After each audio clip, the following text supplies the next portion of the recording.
네, 두 번째 시간 다시 가도록 하겠습니다.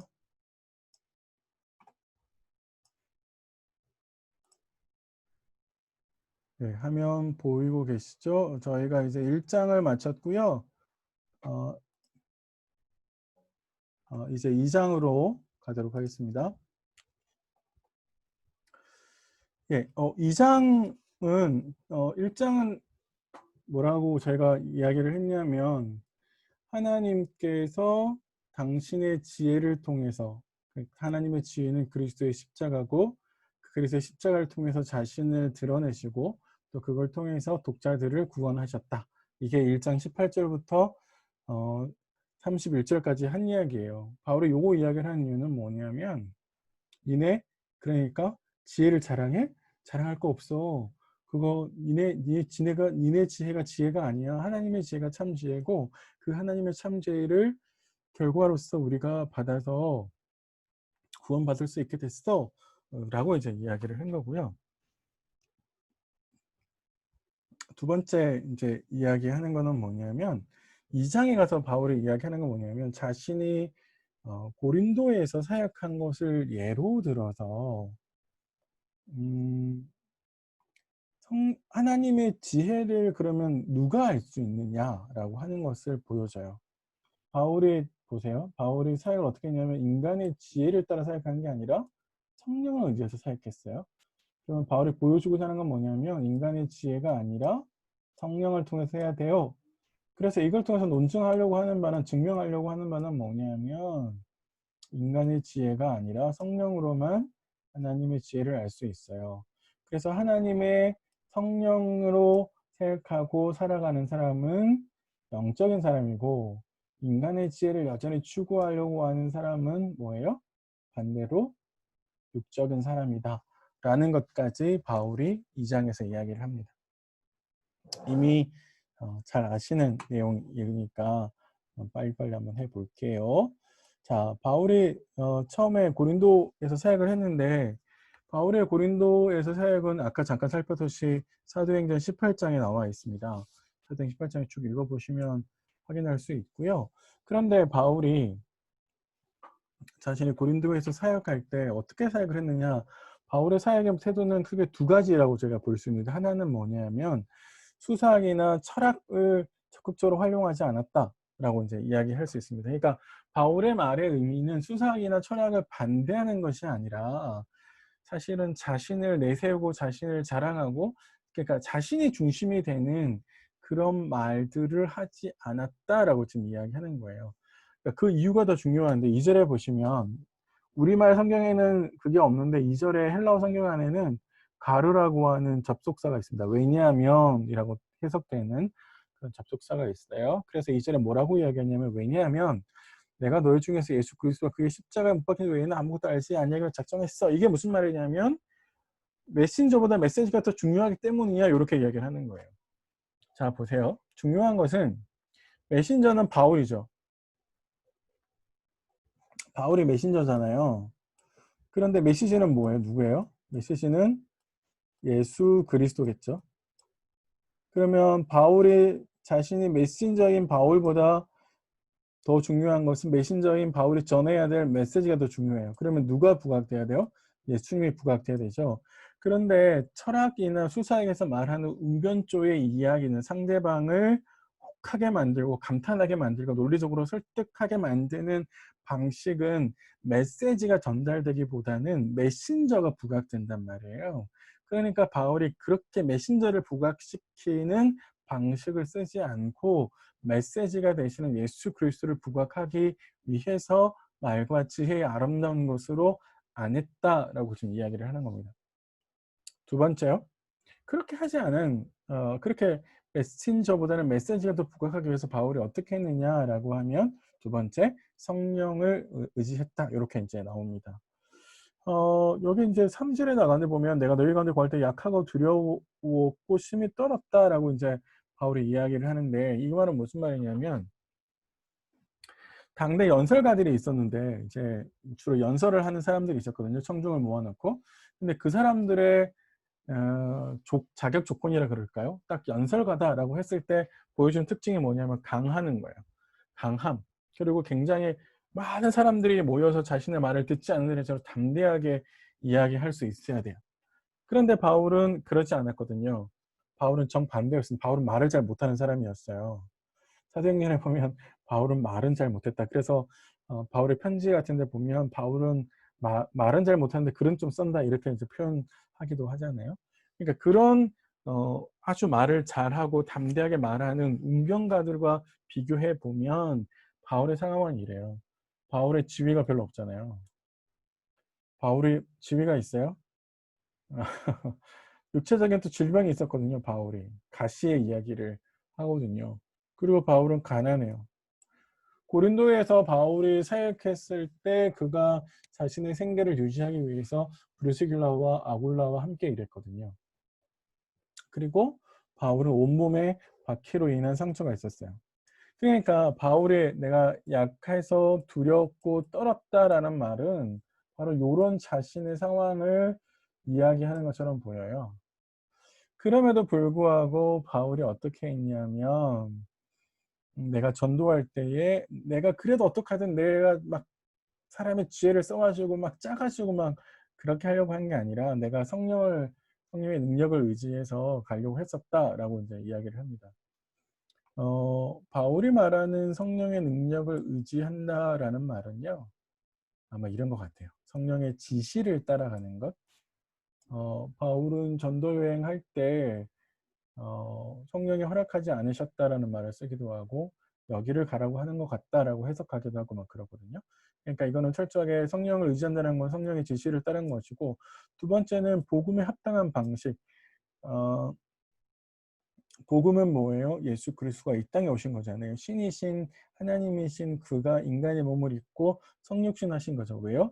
이 땅에 있는 백성들을 섬기는 거잖아요. 그러니까 복음은 누군가를 군림하고 억압하고 강제적으로 뭔가를 뺏어오고 그 사람의 선택권을 주지 않고 뭔가를 하는 그런 방식이 아니라 철저하게 섬기는 방식이고 자유롭게 선택할 수 있는 방식이거든요. 그게 이제 복음에 합당한 방식이죠. 그러니까 바울은 그렇게 사역했다라고 이야기를 하는 겁니다. 바울이 이제 그렇게 사역을 했던 이유는 뭐냐면 믿음이라고 하는 것, 그러니까 하나님이라고 하는 존재를 믿고 예수 그리스도를 믿고 예수 그리스도가 하신 일들을 객관적인 사실로 받아들이는 믿음의 행위가 사실 사람에게 있지 않고 하나님에게 있기 때문에 그러는 거죠. 그래서 5 절에 "너희의 믿음이 사람의 지혜에 있지 아니하고 다만 하나님의 능력에 있게 하려 하였노라." 이렇게 이야기하죠. 하나님의 능력의 실체가 누구예요? 성령님이시잖아요. 하나님을 보여주고 하나님의 능력을 표현해 내신 분이 성령님이시거든요. 그러니까 바울은 성령의 능력을 의지할 때만이 하나님의 지혜에 도달할 수 있고 하나님의 복음을 바르게 전달할 수 있죠. 그래서 바울이 이런 태도를 견지해서 이야기한 겁니다. 자, 이게 중요한 게 여기서 우리가 생각해야 될 중요한 게 뭐냐면 바울이 이 이야기를 왜 하냐면 바울이 지금 누구를 의지해서 사역하고 있다고 이야기한 거예요? 성령을 의지해서 이야기하고 있죠. 근데 이제 이후에 나오는 이야기는 뭐냐면 6 절부터 16 절까지 바울은 하나님의 지혜를 깨달으려면 성령 말고는 없어. 인간의 지혜로는 하나님의 지혜를 깨달을 수 없어. 이제 이렇게 이야기를 하면서 은근히 거꾸로 인간의 지혜를 의지하고 있는 고린도 교회 성도들을 비판합니다. 자, 보세요. 처음에 바울이 이렇게 이야기를 합니다. 6절에 "그러나 우리가 온전한 자들 중에서는 지혜를 말하노니." 이렇게 이야기를 하는데요. 온전한 자들이라고 이야기를 해서 이건 완전한 사람 이런 이야기가 아니라 이거는 적어도 여기 문맥 안에서는 성령을 쫓아가는 사람을 이야기를 하고요. 이제 3장 1 절에 보면 바울이 고린도 교회 성도들을 향해서 "내가 신령한 자들을 대함과 같이 할 수 없어서 어린아이들을 대하는 것처럼 해."라고 이야기를 해요. 그래서 여기 온전한 자들이라고 하는 것은 어린아이와 반대되는 사람인 거를 이야기하는 거죠. 근데 내가 온전한 자들에게 지혜를 이야기를 말하는데 그 지혜라고 하는 게 뭐냐라고 하면 그게 인제 6절 이후에 "이 세상의 지혜도 아니고 또 이 세상에 없을 통치자들의 지혜도 아니야." 이렇게 이야기를 합니다. 세상의 지혜와 통치자의 지혜는 뭐냐면 이거는 헬라어에서 분석하고 논쟁하고 결국 그래서 자신을 내세우는 자신을 드러내는, 자신의 존재를 높이려고 하는 그런 식의 지혜를 이야기하는 것이거든요. 그런데 하나님의 지혜는 그런 게 아니고요. 감추어져 있었다라고 이야기를 합니다. 이거는 나중에 에베소서 3장 1절부터 7절 한번 쭉 읽어보시면 거기에 바울이 하나님께서 원래는 이걸 감추셨는데 때가 돼서 나와 같은 자들에게 보여주셨어요. 계시해 주셨어요. 라고 이야기를 하면서 그 비밀은 곧 예수 그리스도다라고 이야기를 하고요. 그 예수 그리스도 안에서 에베소서의 문맥 안에서는 이방인과 유대인들이 하나가 돼서 교회를 만드는 것처럼 비밀에 대한 이야기를 하는데 여기에서는 쭉 보시면은 결국에 하나님께서 앞에서 이야기하시는 십자가의 도가 그러니까 예수 그리스도가 비밀의 내용이 될 수 있습니다. 그런데 그러한 하나님의 지혜를 사람들이 몰랐기 때문에 예수를 십자가에 못 박을 수밖에 없었다라고 하는 것이죠. 중요한 것은요.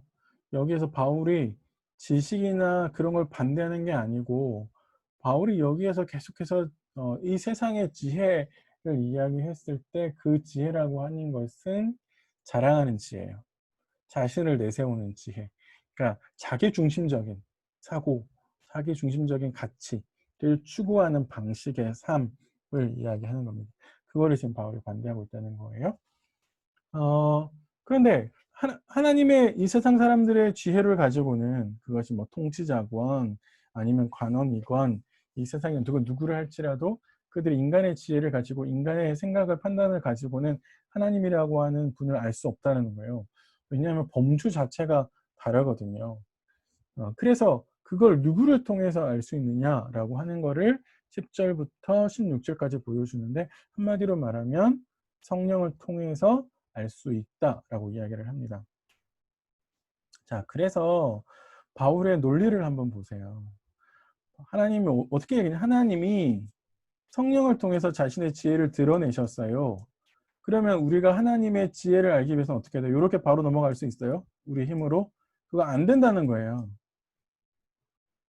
그럼 어떻게 해야 된다는 거예요? 우리가 성령을 통해서 하나님을 알 수 있다. 이게 바울의 지금 논리입니다. 왜? 성령은 하나님의 것을 아시는 분이거든요. 그리고 우리에게 은혜를 알게 하시는 분이에요. 그래서 정리를 한번 딱 바울이 13절에 딱 이야기를 해요. 우리가 이것을 말하거니와 사람의 지혜가 가르친 말로 아니하고 오직 성령께서 가르친 것으로 하니 왜요? 하나님이 우리에게 알려주는 것은 영적인 일이고 영적인 일은 영적인 걸로 분별해야 되니까요. 그래서 우리가 누구를 통해서 안다고요? 성령을 통해서 알 수 있어 라고 이야기를 하는 거예요. 그래서 바울이 그런데 성령을 받지 않는 사람은 어떤 사람이냐면 육에 속한 사람이고 그리고 성령을 받는 사람은 신령한 사람인데 육에 속한 사람은 성령의 일을 안 받아요. 왜요? 이게 굉장히 어리석게 보이는 거예요. 실제로 어리석은 거 아닙니다. 아까 말씀드렸듯이 헬라인과 유대인들이 십자가가 꺼리고 수치스러운 곳이라 생각하는 것은 그들의 가치와 그들의 판단과 그들의 기준에서 보았을 때 그런 거예요. 그러니까 육에 속한 사람도 이 성령의 일은 진짜로 어리석어서 그런 것이 아니라 이 사람들 눈에는 어리석게 보이는 거예요. 우리 뭐 눈에는 뭐만 보인다 막 이런 말 하잖아요. 그러니까 어리석은 사람 눈에는 이게 어리석어 보이는 거죠. 알 수도 없다. 사실은 이게 너무 어려운 일이라서 그런 게 아니라 그것을 볼 수 있는 눈이 그들에게 없기 때문에 그렇다라고 하면서 바울은 그 육에 속한 사람과 신령한 자를 비교합니다. 15절에 있는 이야기가 근데 조금 어려워요. 이게 이 이야기가 굉장히 어려운데 신령한 자는 모든 것을 판단하나 자기는 아무에게도 판단을 받지 아니하느니라 이렇게 이야기를 하고 있는데요. 이 판단한다라는 말은 여러 가지 뜻이 있어요. 크리노, 헬라어 크리노인데 조사한다는 뜻도 있고 검사하다라는 뜻도 있는데 정확하게 알 수 없지만 바울은 아마 이런 이야기를 하는 것 같아요. 여기 나와 있는 어리석은 사람들, 요 어리석은 사람들은 신령한 사람들을 잘못 판단할 수 있을 거다. 그러나 실제로는 그렇지 않다. 아마 이런 이야기 정도 하는 것 같아요. 그래서 16절에 가면 바울이 결국에 결론적으로 누가 그리스도의 마음을 가졌냐? 우리가 그리스도의 마음을 가졌다라고 이야기를 하면서 결국에 지금 우리가 성령과 함께하고 성령을 쫓아서 사역하니까 우리가 그리스도의 마음을 알고 그리스도의 생각을 알고 하나님의 지혜를 알 수 있다. 이렇게 해서 정리를 하는 거죠. 한마디로 말하면 하나님께서 당신의 지혜를 보여주셨는데 1장 18절부터 31절에 근데 하나님의 지혜는 어떻게 알 수 있느냐? 성령을 통해서 알 수 있다. 그래서 성령을 의지해서 가는 사람은 하나님의 지혜를 알 수 있는 사람이고 성령을 통해서 가지 않은 사람은 하나님의 지혜를 알지 못하는 사람이다. 그래서 바울이 구분을 하는 거예요. 성령을 통해서 이를 구분하려고 하는 사람은 신령한 사람이고 그렇지 않은 사람은 육적인 사람이다.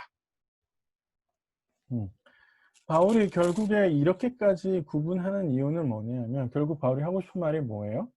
고린도 교회 성도들을 향해서 여러분 지금 위험해요. 여러분 육적인 사람 같아요. 라고 말하려고 하기 위해서 그렇게 하고 있는 겁니다. 그게 이제 나오는 부분이 3장이 그렇습니다.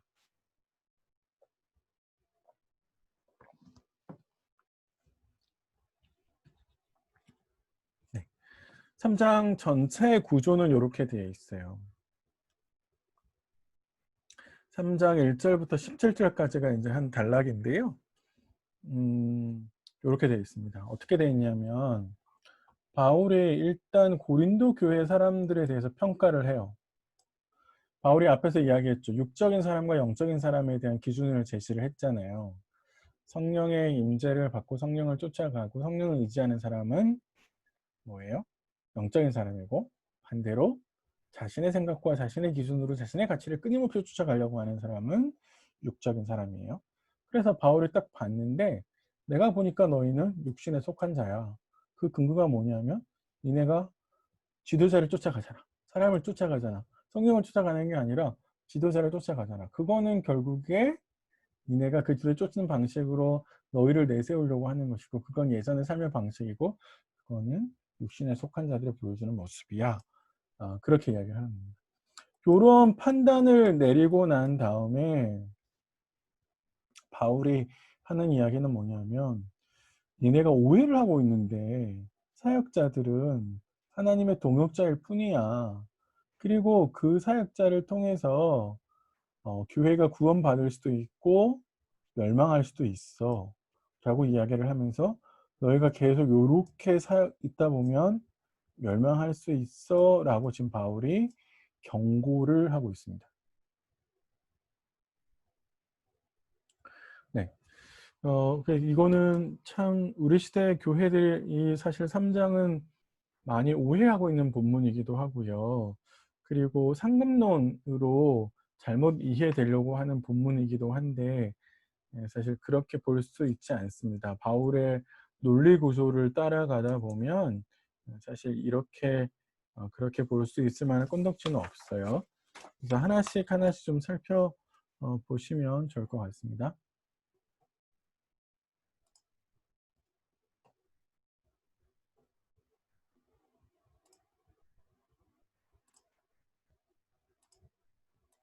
네. 자, 3장 1절부터 4절에 먼저 바울이 고린도 교회, 지금까지 바울이 쭉 기준을 제시해 왔잖아요. 뭐라고 제시해 왔냐면 하나님께서 지혜를 통해서 십자가를 드러내셨고 그 하나님의 지혜는 성령을 통해서 알 수 있는데 성령을 의지하는 사람은 하나님의 지혜를 알 수 있어요. 그래서 그 성령을 의지하는 자의 기준을 따라서 육적인 사람과 영적인 사람을 구분했는데 고린도 교회 사람들을 내가 딱 보니까 바울이 보니까 이렇게 이야기해요. 신령한 자들을 대함과 같이 너에게 말할 수 없어서 육신에 속한 자 곧 그리스도 안에서 어린아이들을 대함과 같이 하노라 이렇게 이야기를 합니다. 이거 예전에 CCC에서 사형리 할 때 세 종류의 인간을 그려낸 적이 있어요. 혹시 아세요? 그래서 영적인 사람, 구원받은 사람, 영적인 사람 이야기하고 육적인 사람, 저기 이제 믿지 않는 사람들. 근데 그 중간에 영적인 것 반, 육적인 것 반. 그러니까 교회 안에 있지만 그리스도를 아직 온전히 왕으로 모시지 못한 사람. 이렇게 이야기를 했는데 이건 사실은 3장 1절을 오해해서 그렇습니다. 바울은 그런 중간적인 상황에 있는 사람들을 이야기하는 게 아닙니다. 여기 나와 있는 육에 속한 사람이라고 하는 것은 사실 구원에서 멀어진 사람들을 이야기하는 거예요. 그러니까 아직 구원이 온전히 이루어지지 않고 구원을 경험하지 못하는 사람들을 이야기하는 겁니다. 바울이 그래서 신령한 사람들과 육에 속한 사람들 그리고 어린아이를 비교를 하는 건데, 바울의 표현에 오해해서 또 어린아이니까 이건 자라가면 어린아이니까 그래도 조금 이건 믿음이 있고 괜찮은 거 아닌가? 아닙니다. 바울은 어린아이라는 표현은 사실 우리가 앞에서 2장 6절에 말한 온전한 자들의 반대말로 쓰고 있고요. 그리고 이것은 구원에서 탈락 위험에 놓인 사람들을 이야기하는 겁니다. 그래서 신령한 사람은 어떻게 하는 사람이냐면 성령으로 하나님의 지혜를 쫓아가는 사람이고, 육에 속한 사람은 자신의 지혜로 계속해서 판별해 가는 사람인데, 고린도 교회 사람들은 어떤 사람들이에요? 육에 속한 사람이라는 거예요. 그래서 젖으로 한다는 거예요. 밥으로 못하고. 이 말은 뭐예요? 뭔가 잘 이해하고 잘 받아들이고 잘 수긍해서 잘 따라가면 바울이 점점점 더 수준 높은 이야기를 할 건데, 아직 지금 초보 단계도 벗어나지 못하고 있는 상황이기 때문에 젖으로 한다 이렇게 이야기를 하는 거예요. 그러니까 결국 바울이 한마디로 말하는 건 뭐예요? 너희는 육신에 속한 자야 라고 이제 바울이 이야기를 하고 있고요. 바울이 그렇게 판단을 내리는 근거는 뭐냐면 사람을 따라서 행한다 이거죠. 이거 우리가 1장에서 본 분쟁의 문제잖아요.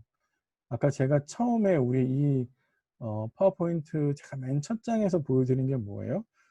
분쟁의 문제라고 말씀을 드렸었고, 그 분쟁의 문제는 결국 구원의 문제다라고 말씀을 드렸었거든요. 그러니까 바울은 지금까지 고린도 교회 안에 일어나고 있는 분쟁의 문제는 단순하게 여러 지도자들 사이에 사람들이 나뉘어지고 있습니다라고 하는 수준에서 이야기하는 것이 아니라, 결국에 그것의 밑바탕 속에는 고린도 교회가 하나님의 구원에서 멀어지고 있는 모습을 보이고 있는 그런 상태에 대한 반증이라는 거예요. 그래서 바울이 이렇게 이야기를 해요. 시기와 분쟁이 있잖아 라고 이야기를 하거든요. 이게 참 재밌어요. 이 시기와 분쟁이라는 말은 누가 쓰는 말이냐면, 당시에 철학 학파 사조들이 각각 이제 여러 사조들이 있잖아요. 여러 사조들이 있는데 이 사조들이 자기가 우월해라고 하는 것들을 묘사하기 위해서 쓰는 말이 이 말이래요. 그러면은 교회 안에 바울파, 베드로파, 아볼로파 이렇게 나눠서 서로 시기하고 분쟁하고 싸우는 것은 이들이 교회가 아니라는 거죠. 왜? 교회는 본질은 한 몸이거든요. 바울이 에베소서 4장 1절에 시작하면서 성령의 하나 되게 하신 것, 사실 직역하면 성령의 하나됨을 힘써 지켜라 이렇게 이야기를 했는데, 고린도 교회는 교회의 온 몸을 어떻게 해놨습니까? 갈기갈기 다 찢어놨죠. 사분 오열시켰습니다. 이거는 그들이 이미 하나님의 교회로서의 본질을 잃어가고 있다라고 하는 것이고, 바울의 이 말을 제가 쉽게 그냥 한마디로 말하면, 여러분들은 육신에 속한 자, 이게 무슨 말로 이야기했냐면 여러분들은 교회 안에 있는 불신자예요. 이렇게 이야기를 하는 겁니다. 교회 안에 있다라고 하는 것을 하나님 앞에서 자신의 구원받아가는 것으로 착각할 수 있는데, 성경의 이야기를 보면 그렇지 않습니다. 특별히 고린도전서를 보고, 특별히 고린도전서 3장을 보면 교회 안에 불신자라고 하는 말을 바울이 하고 있는 거거든요. 교회라고 하는 형식과 틀 안에 있지만, 그러나 구원받지 못한, 구원이 이루어지고 있지 않은, 하나님 말씀에 순종하지 않은, 여전히 자신의 생각과 모습과 판단과 기준을 따라서 가는 사람들, 그게 바로 육에 속한 사람이고, 그게 바로 우리로 말하면 교회 안에 있는 불신자가 될 수 있다라고 이야기를 하는 것이죠. 자, 그렇게 판단을 하고 난 다음에 바울이 이제 무슨 이야기를 하냐면 지도자에 대한 이야기를 해요. 아까 제가 처음에 이야기를 할 때 이야기 주제거리가 분쟁이 있는데, 그 분쟁의 밑바탕에는 왜 이런 문제가 있냐면 자신을 자랑하고 싶다라고 이야기를 했죠. 그리고 자신을 자랑할 때 뭘 매개체로 삼았냐면 지도자들을 매개체로 삼았거든요. 그래서 좀 더 뛰어나게 보이는 지도자를 따르는 방식으로 자신의 지혜를 자랑하려고 했으니까 우리가 이 지금까지 한 것은 자랑하면 안 돼. 지혜를 자랑할 거 없어. 라고 바울이 이야기를 했고 이제 3장부터는 지도자에 대해서 어떻게 생각해야 되는지 이야기를 하는 겁니다. 자, 근데 이게 역할이 좀 있어요. 3장 5절부터 9절은 밭의 비유를 드는데요. 바울이. 여기는 사역자 역할이 뭐냐? 사역자를 어떤 사람으로 이해해야 되느냐? 라고 하는 것을 이야기하고요. 반면에 3장 10절부터 17절은 이 사역자들이 사역한 결과가 뭘 보여주는 거냐? 교회가 사역의 결과로 구원받을 수도 있고 반대로 멸망할 수도 있습니다. 라고 하는 것을 이거는 밭의 비유를 보여주고 이거는 건물, 건물의 비유를 통해서 보여주고 있습니다. 한번 쭉 같이 한번 볼까요? 예, 보세요. 3장 5절에 그런즉 아볼로는 무엇이며 바울은 무엇이냐? 바울이 아볼로와 자신을 들어서 쓰는 이유는 여기뿐만 아니라 4장에 가서도 다시 나오는데 아마도 교회 안에 바울을 따르는 사람과 아볼로를 따르는 사람 사이에 대립이 아주 심각하게 일어난 것처럼 보여요. 그래서 아마도 바울은 자신과 아볼로를 예를 들어서 설명을 하는 것처럼 보입니다. 사실 바울의 질문은 뭐예요? 사역자들이 뭐 하는 사람들이냐? 사역자들을 어떻게 이해해야 되느냐? 여러분들은 지금 사역자들을 마치 예수님을 따라가듯이 사람들을 따르고 추종하고 있는데 사역자들이 추종의 대상입니까? 아닙니다. 라고 이야기를 합니다. 그러면서 일꾼일 뿐이야. 사역자들은 일꾼일 뿐이에요. 여러분이 추종할 만한 대상이 아닙니다. 라고 이제 5절에 이야기하는 거예요. 그래서 사역자들은 하나님의 보내심을 받아서 여러분들 하여간 복음을 증거하고 그 복음을 통해서 하나님을 믿게 한, 예수님을 믿게 한 그런 일꾼일 뿐입니다. 라고 이야기를 합니다. 그래서 이 말을 쭉 풀어서 이제 설명을 하면 어떻게 되는 거냐면 각각의 사역자의 역할이 다 따로 있다는 거예요. 6절에 그래서 나는 심었다. 그리고 아볼로는 물을 주었다. 이렇게 얘기를 했죠. 이건 뭐예요? 각각의 은사와 시기에 따라서 교회를 방문한 시기에 따라서 그 교회의 상황에 따라서 각자가 할 일이 달랐다는 거예요. 바울은 처음에 고린도 교회를 거의 개척하다시피 했으니까 뿌린 사람이에요. 그렇죠. 근데 그 뒤에 아볼로가 왔거든요. 그러면은 이미 복음이 뿌려졌고 복음의 씨앗이 뿌려졌기 때문에 그 씨앗을 잘 자라게 물을 주어야 했죠. 그게 아볼로가 했던 역할이에요. 그러니까 교회의 상황과 각자가 가지고 있는 은사에 따라서 사역을 한 거니까 아볼로와 바울을 경쟁 관계로 누가 더 뛰어난 건가, 누가 더 뛰어난 지도자인가, 그래서 누가 더 뛰어난 지도자 라고 판단하는 것 자체가 바울은 옳지 않다는 겁니다. 그래서 경쟁의 관계로 이 지도자들을 이해하는 것은 옳지 않다라고 이야기를 하는 거고요. 더 중요한 건 뭐냐면 이 사람들은 결국 자신들의 맡은 이야기를 하지만 실제로 이런 사역들의 열매를 맺게 하시는 분은 누구냐면 하나님이라는 거예요. 결국 하나님이 하신다라고 하는 거예요. 이게 무슨 말이냐면 거꾸로 사역자들은 추종의 대상이 될 수 없다라고 바울이 이야기를 하는 겁니다. 그래서 하나님만이 잘하게 하신다라고 이야기를 합니다. 그래서 7절에 바울이 심는 이나 물 주는 이는 아무것도 아니야. 이게 무슨 말이냐? 하나님이 역사하지 않으면 아무리 심어도 아무리 물을 뿌려도 소용이 없다라고 하는 것이죠. 이게 우리가 복음을 증거할 때도 마찬가지인데 우리가 복음을 증거할 때 이 사람이 안 믿으면 어떡하지? 라고 우리는 걱정할 수 있잖아요. 내가 잘 증거하지 못하면 어떡하지? 이렇게 걱정할 수 있는데 실제로 우리가 염려하고 걱정해야 될 것은 그런 것이 아니라 사실 하나님이 그걸 책임지는 거죠. 그 결과에 대해서 우리가 책임지는 것은 아니거든요. 그래서 잘하게 하시는 분은 하나님입니다. 그러니까 사실 이 사역자들은 아무것도 아니에요. 교회의 사역자들은 교회 사역자를 추종하고 편을 나누고 하는 건 옳지 않습니다. 그래서 결국에 사역자들은 뭐냐면 그렇게 자신에게 주어진 역할과 책임을 다할 때 그들은 상을 받는다. 이렇게 이야기를 합니다. 8절 마지막 절에 이렇게 해서 일한 대로 자기의 상을 받으리라 이렇게 이야기를 하는데, 여기서 말하는 상이라고 하는 것은 사실 교회가 자꾸 구원 플러스 알파라고 생각해서 어떤 상급이 있을 거다라고 생각하는데요. 상이라는 말 때문에 사실 그렇진 않고요. 바울이 상이라는 말을 쓸 때는 늘 교회의 구원이에요. 구원받는 성도들을 지칭할 때 바울은 상이라는 말을 씁니다. 그래서 데살로니가전서 2장 9절, 빌립보 4장 1절 보면 교회 성도들을 향해서 바울이 뭐라 하냐면 면류관이라고 표현해요. 이건 상이라는 말과 똑같은 거거든요. 그럼 바울이 지금 교회 구원받은 성도들이 자신의 상, 자신의 일한 것에 대한 상이라고 이야기를 하는 거고요. 빌립보서 4장 1절도 마찬가지예요. 면류관인 사랑하는 자들아, 그러니까 빌립보 교회가 바울의 면류관이라는 거예요. 자신이 사역한 것에 대해서는 상이라고 이야기를 하는 겁니다. 그래서 결론적으로 정리를 하면 뭐예요? 사역자는 우리는 하나님의 동역자다. 그러니까 바울이 사역자는 하나님의 동역자라는 거예요. 여기는 높고 낮음이 있을 수 없다는 거예요. 어떤 사역자가 더 높고 어떤 사역자가 낮고 그걸 비교하고 판단하고 그래서 이 사역자에 쫓아가고 그거 옳지 않다라고 이야기합니다. 원로 목사님이 있는 교회는 제가 이제 제 동기 목사님들이 원로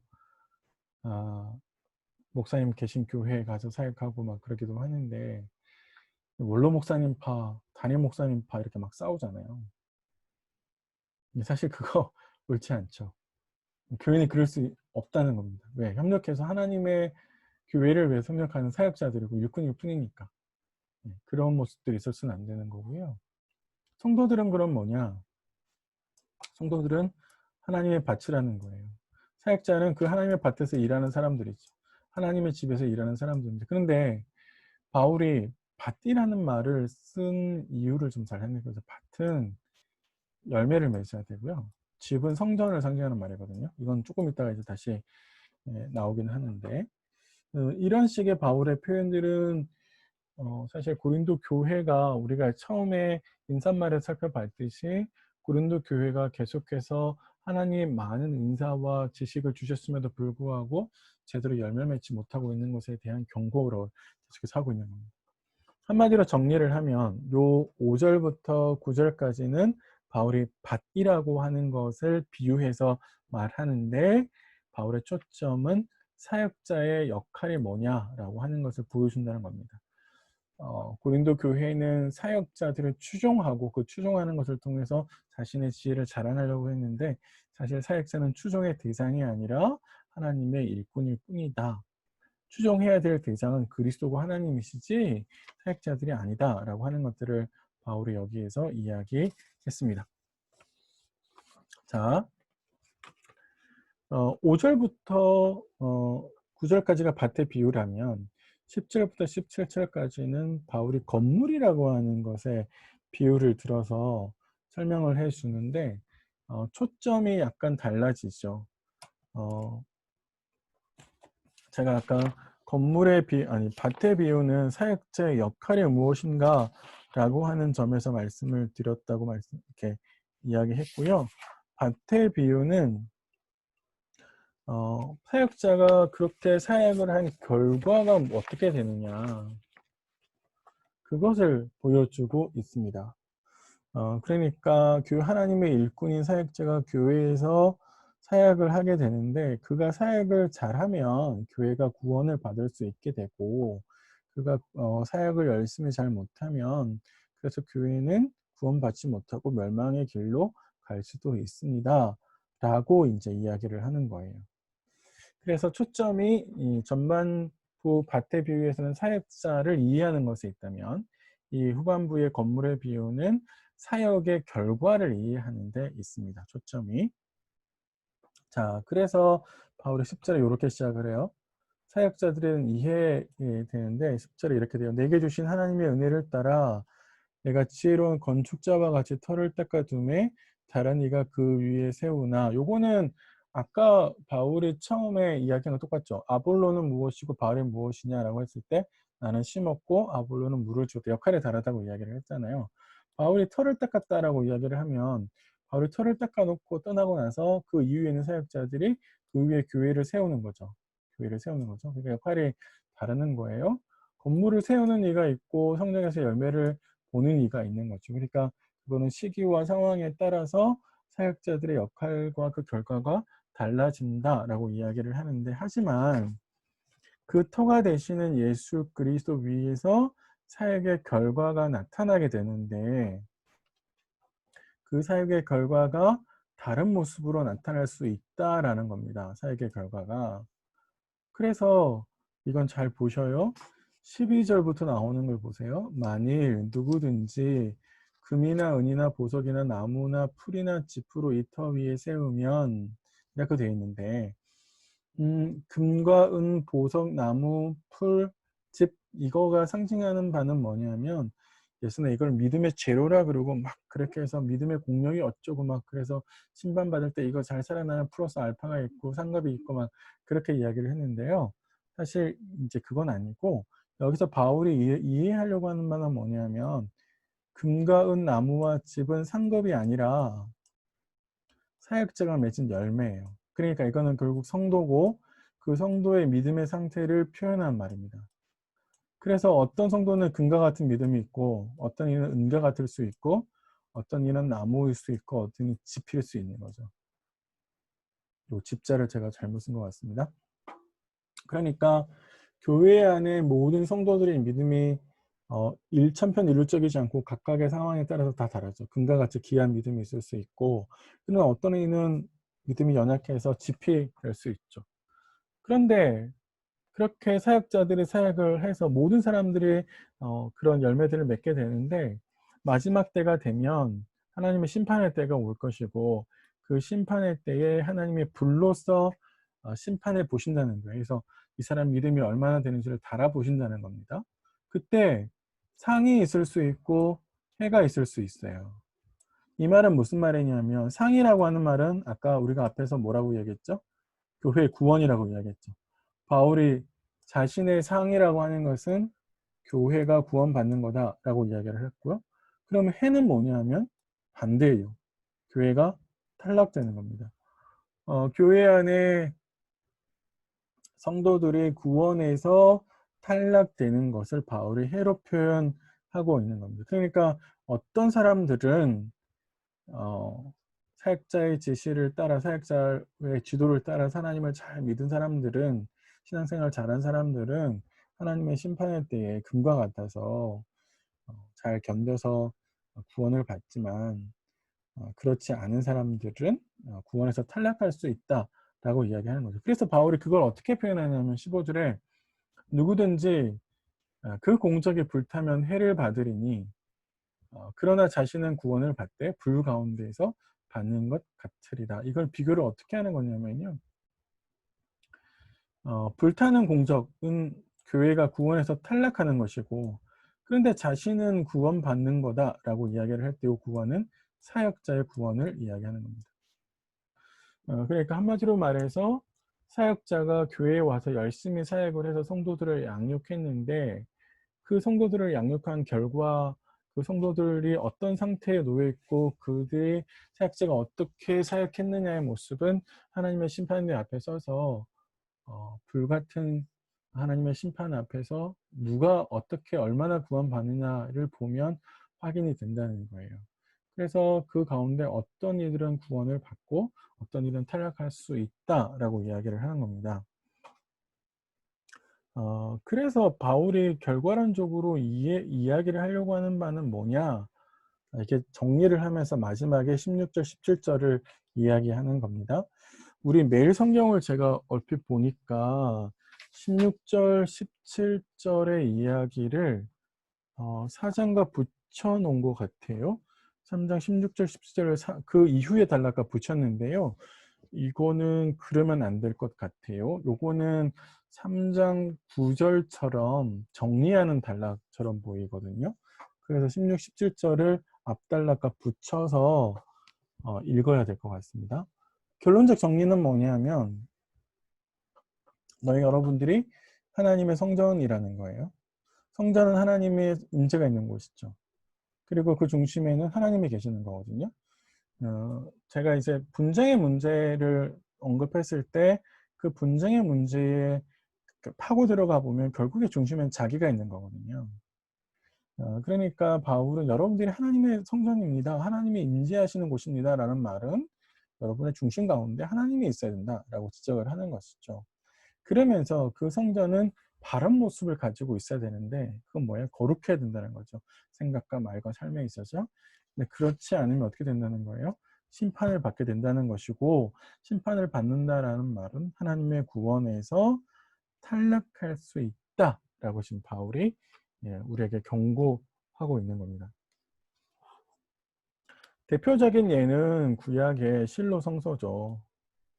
여기 실로 성소가 사실 예루살렘 성전의 폐망의 예표 역할을 했었고 예레미야는 그 이야기를 지적했었고요. 구약에서 신약으로 오면 예수님께서 예루살렘 성전의 멸망을 선언하시죠. 바울도 역시 똑같이 교회가 하나님의 구원으로부터 탈락할 수 있을 위험을 경고하고 있습니다. 네. 정리를 좀 해보면요. 바울이 결국 말하려고 하는 바는 여기서 뭐냐면 사역자와 관련해서 잘못된 시각을 교정해주고 싶은 거예요. 바울은. 그건 뭐냐면 사역자는 추종의 대상이 아니라 하나님의 일꾼이라는 거예요. 하나님의 일꾼. 방점을 어디다 두느냐 좀 차이가 날 텐데 나중에 이제 가면 다시 이야기를 할 건데 일꾼이야? 부려먹어도 돼? 이런 이야기가 아닙니다.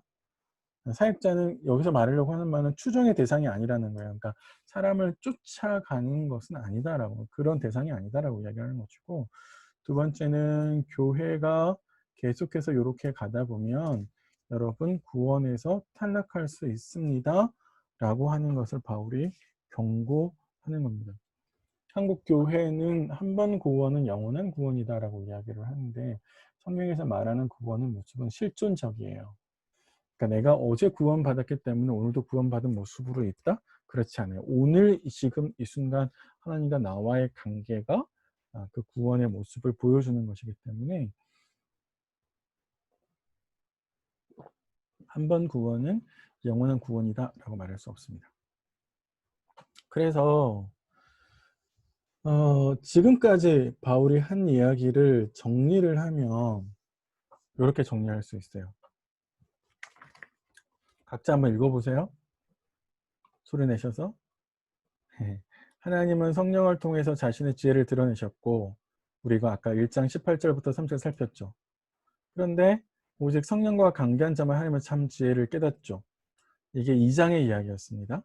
그래서 바울이 끝에 가서 육에 속한 자는 지혜가 없다라고 이야기했죠. 그런데 3장에 와서 바울이 한 이야기가 뭐예요? 너희는 육신에 속한 자예요. 지혜 없는 어린아이예요. 그러니까 어떻게 되는 거예요? 참 지혜를 갖지 못한 너희는 성령으로 깨닫지 못하는 자이다. 왜? 너희는 사람을 따라 행동한다. 그래서 그 상태로 계속 가면 여러분들은 어떤 상태예요? 구원받기 어려운 상태로 가게 되는 거다. 바울이 이렇게 지금